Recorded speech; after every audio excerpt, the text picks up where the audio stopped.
موضوع الأبوة ده طلع صعب قوي قوي. ومين سمعك؟ بس اسمح لي يعني هقول لك على حاجه. انت المفروض دورك كأب ما بدأش من لما المدام اتوفت، هو بدأ من ساعه ما عرفت انها حامل.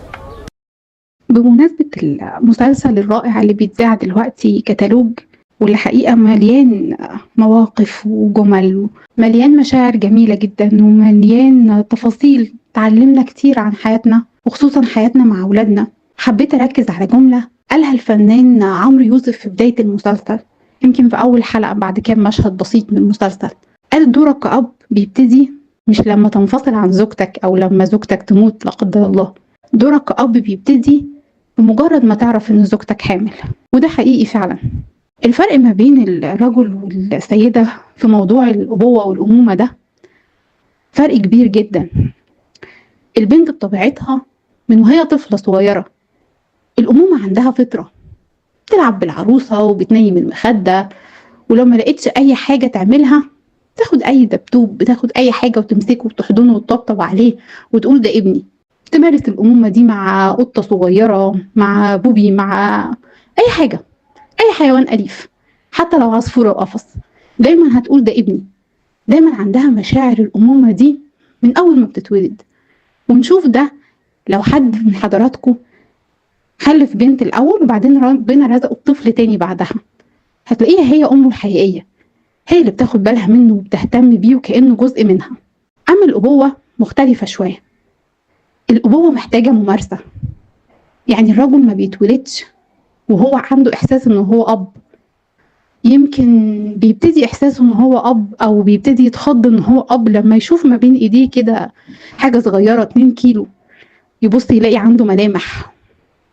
وقتها ممكن تبتدي معاه الأبوة، ده الإحساس. لكن الممارسة لما يطبق معاه الأبوة دي، لما يشارك في كل تفاصيل حياته في كل المراحل، من أول ما هو بيبي بياخد الببرونة وبيغير وبينام وبيصحى وبيعيط وبيتشال ساعات بالليل طويلة، لحد ما بيبتدي يتعلم يمشي ويروح المدرسة ويروح التمرين ويكبر. أولادنا من أول ما بيتولدوا ولحد بداية سن المراهقة، يمكن من بداية سن 12 سنة، بيبقوا شايفين إن ماما دي هي سوبر هيرو. والطبيعي لو الأب بيقوم بدوره وبيمارس الأبوة حقيقي، بيتنقل بالنسبة لهم من سن 12 سنة لحد 18 سنة بيبقى بابا هو اللي سوبر هيرو.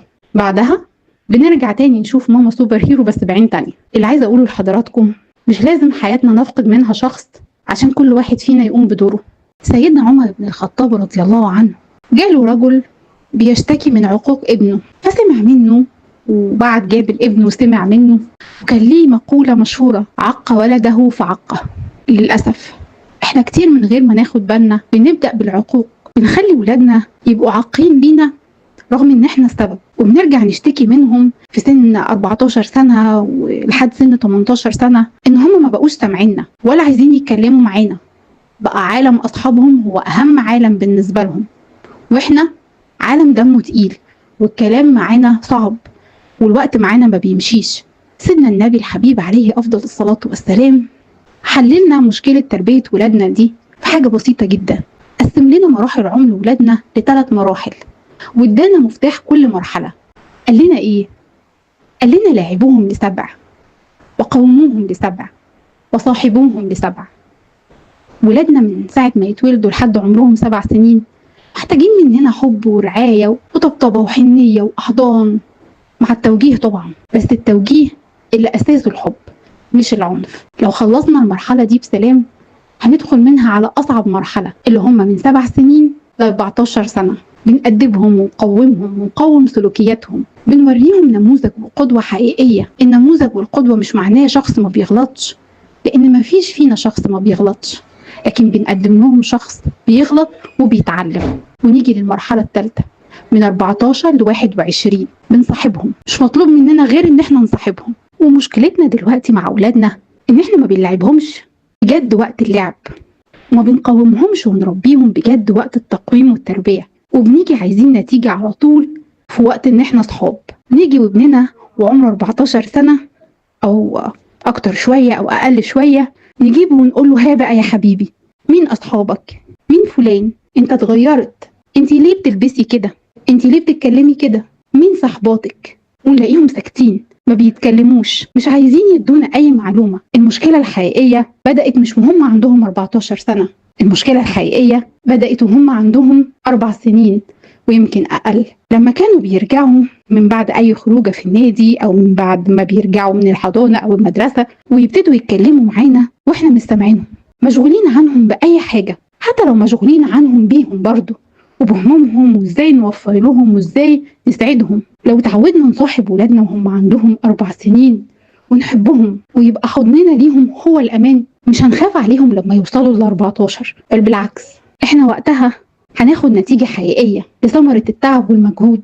حبوا ولادكم وبروهم وساعدوهم على انهم يبروكم ويبقوا مصحابكم واخواتكم وسندكم ودنيتكم الحقيقية. الصفحة البيضاء اللي احنا بنرسمها بلاش نشوهها.